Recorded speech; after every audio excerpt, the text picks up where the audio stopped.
Hello everyone and welcome to King CX. We're here just a little bit northeast of Cincinnati, Ohio at Kingswood Park. This is the final C1, C2 weekend of the US cyclocross season and the final round of the US CX series.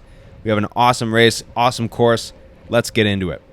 Just off the start line, it's about 100 meters uphill under the finish line banner, right into the hole shot. You'll see it's really wide open. It'll be wide open for the next 30 seconds or so as we bend to the right, then back to the left. Plenty of opportunity to move back up. Today, Friday, we're seeing some drizzling rain all throughout the day. There's not a lot of opportunity for the grass to get torn up by a lot of riders. Just the grass is very slick right now. So I'm going out and challenge Grifos, 21, 22 PSI. Kind of a mid-range tire, but still low enough tire pressure where I can get some traction and roll with the bumps here. So bottleneck here to the left. The course gets quite a bit more narrow. We have a quick chicane, left, right. This is where positioning starts to become more of a factor. As we pass by pit 1, it opens back up, but you'll see there's a bottleneck coming shortly thereafter. And we start to head into some of the features of this course, which most of them are off cambers. If you've done this race before, you'll notice that there are a lot of off cambers that are on this course. It gets really tricky when it's slick and raining. But there's really not a lot of opportunity to really open it up with these big, heavy pedaling sections. So especially when it's slick, it's going to be more about your composure, carrying momentum, and driving the bike well. You'll see there are some of these corners that have a decreasing radius, meaning that it tightens up towards the end of the turn. And some of these turns you have to turn back up the side of the off camber before it corkscrews to the left. So with a course like this that has so many turns and off cambers, the name of the game is going to be about maintain traction and maintain momentum. So be creative with your line choices to really maximize your exit speed and maintain your traction. We're coming into this flowing part of the course. This is a section that's really new. The layout of this course is different compared to years past, so it's something really exciting. You'll see that rider on the left there had to put a foot down, whether it was a bad line choice or wasn't able to muscle up that steep little pitch. Be attentive on a section like that. It's a really short part of the course, but that's a place you could lose a lot of time if you're behind the wrong wheel. You're able to open it up on a section like this, approaching this next off camber, and pay attention to that decreasing radius, what I was talking about earlier, where the corner gets tighter later in the corner. So think ahead sometimes a step or two before you enter a corner. Where do you want your apex to be? A lot of times it's going to be a little bit later than you normally would. So again, a decreasing radius as we come back up this off camber before dropping back down to the right. When a course is slick like this, or when we're going to see a potentially greasier course like on Sunday, you're going to be looking for those green traction lines. We always say green means traction, green means go. So sometimes hugging the outside or just being a little bit more creative with the lines. Here we see a bending to the left with the off camber going away to the right. Maintain that traction. I'm going to be like a broken record this video. I can already tell. It's going to be maintaining traction, maintaining traction. So we're bending to the right. Just opposite, the off camber going away to the left of us now towards that pond. We're going to be approaching one of the unique features, one of the iconic features of this course, the defining features, if you will, the Camel Hump Hill. This approach is going to be really interesting. So the course is 3 meters wide here. That's UCI minimum standard right there. And then we're turning left, and it's wide open. So you can be very creative about the line choice as you cut back up this really narrow part of the course. So you could either drop it really low, try to carry as much momentum as you can really wide, but that means you're going to have to go back up the hill even more. You could even see, again, just reverse feature. You could drop lower to the left, but have to come back up the hill more, or hug that turn tighter, be a little bit slower, but have less distance to go. So it's up to you, your choice, where you can find traction, what's best for you in the moment.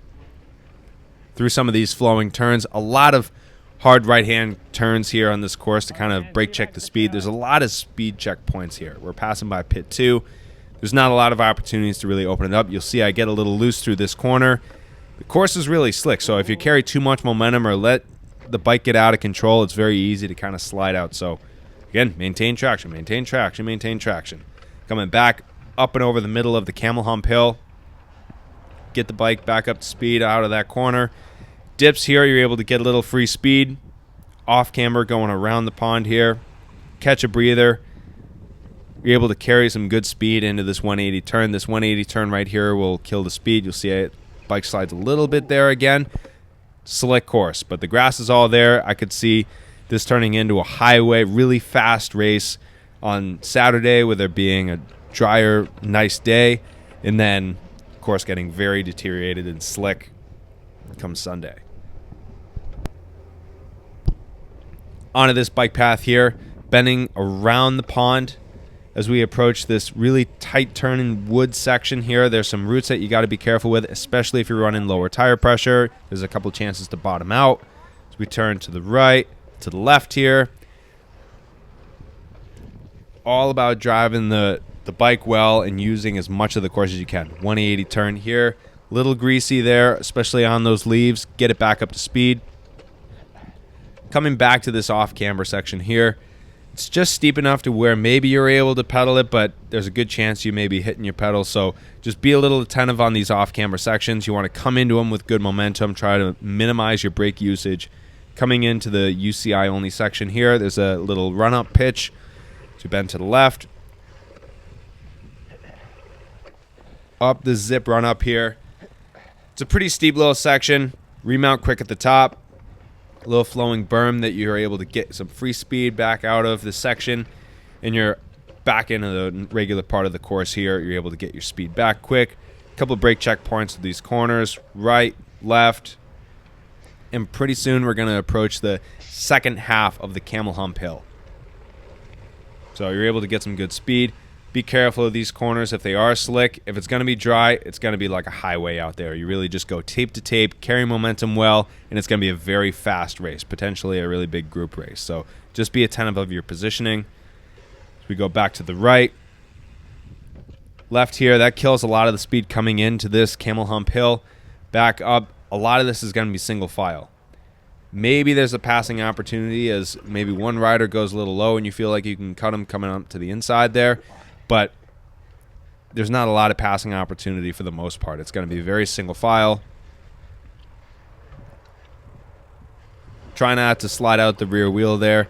You'll see I come down with a little speed here. A little too much speed. I start to slide, and I have to go back down further on the hill, so I have to come back up further.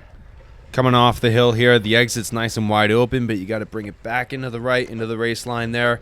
Coming up on the barriers, sharp left-hand turn. They seem about 40 centimeters high. They're definitely hoppable, but right after the turn, it's up to you. But coming into the final last couple corners of this course, onto the start-finish straight, and that's really the course. Not a very difficult track, not a lot of big defining features. I think the weather is going to dictate most of the racing. So I hope you enjoyed watching this, and I hope to see you at the races. If you're not out racing, I hope you're able to watch on GCN or Eurosport for the C1. Thanks for watching. Take care.